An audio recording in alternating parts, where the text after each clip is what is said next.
Olha, a palavra planejamento, ela muitas vezes já vem com um peso, né?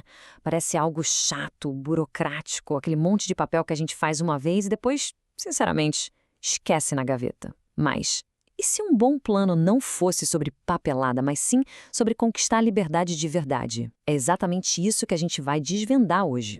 Essa frase com certeza soa familiar para muita gente. É a clássica sensação de estar naquela corrida dos ratos. Sabe? É muito esforço, muita correria, mas no fim do dia o cenário ao redor parece que é sempre o mesmo. É exatamente isso que acontece quando se opera no piloto automático, sem ter uma direção clara. E aqui está o ponto central da virada. É deixar de ser a pessoa operadora, aquela que passa o dia inteiro apagando incêndios e respondendo a tudo que aparece, para se tornar de fato a dona do negócio. É quem dá um passo para trás, olha o horizonte e decide para qual direção seguir.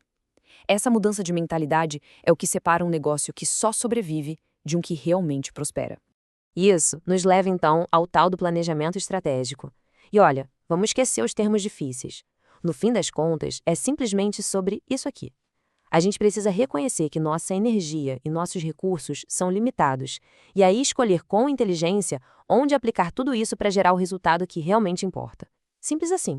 Vamos ver como isso funciona na prática, com 3 histórias bem reais. A primeira é a da Mariana. Ela era dona de um buffet de festas infantis. O negócio faturava bem e parecia que estava tudo certo. Mas no fim do mês, o dinheiro simplesmente sumia. O que estava acontecendo ali? A transformação dela foi impressionante. Ela saiu de uma situação de faturamento alto que não virava lucro, com excesso de trabalho absurdo, para um aumento real de 25% no lucro líquido e, pasme, trabalhando só em horário comercial. Mas como é que ela conseguiu essa mágica? A resposta foi uma mistura de coragem com análise. Ela mergulhou de cabeça nos próprios números e percebeu uma coisa muito clara. As festas à noite davam um trabalho gigantesco por um lucro mínimo. Enquanto isso, os eventos corporativos eram mais rápidos, mais simples e muito, mas muito mais rentáveis.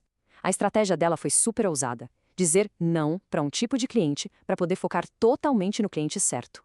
E o resultado está aí, um aumento de 25% no lucro líquido.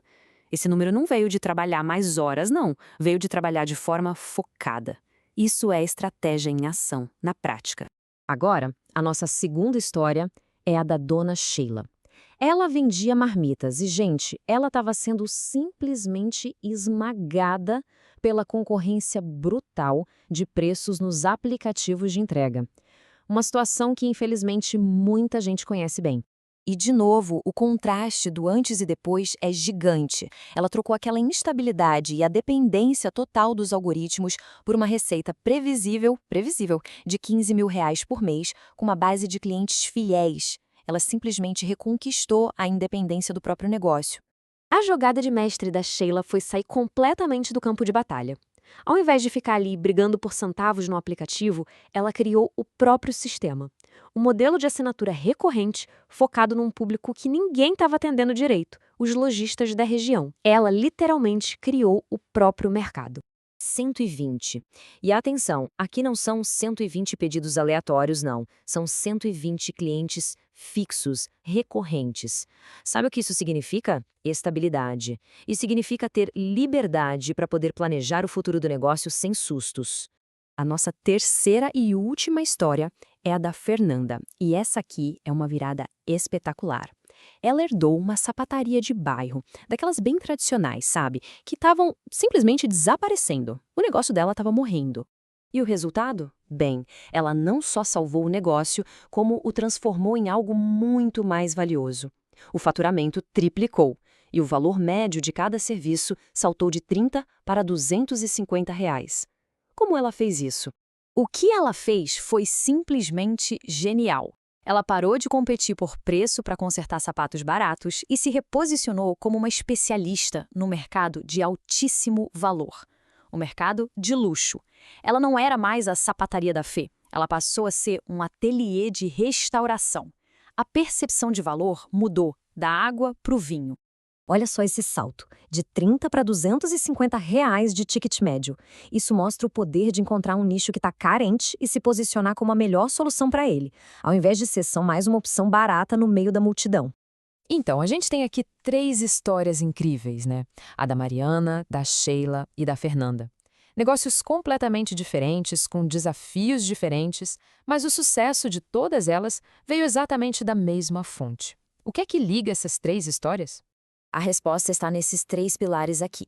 Primeiro, análise de dados. Todas elas olharam para os números para entender o que realmente dava lucro versus o que só dava cansaço. Segundo, diferenciação. Elas buscaram o jeito de sair daquela vala comum da guerra de preços. E terceiro, e talvez o mais difícil, foco. Elas tiveram a coragem de dizer não para focar naquilo que realmente importava. E essa frase, olha, amarra tudo de uma forma perfeita. A estagnação de um negócio raramente vem da falta de esforço. Quase sempre vem da aplicação desse esforço todo, que é imenso, mas na direção errada. A estratégia é a bússola, é o que aponta para o lugar certo. Então, para a gente fechar, fica a reflexão. Olhando para a realidade de cada negócio, qual é o cliente, o produto ou o serviço que está drenando energia sem dar o retorno que precisa? Talvez o primeiro passo para o crescimento seja justamente a decisão de parar de fazer alguma coisa. Fica aí o pensamento.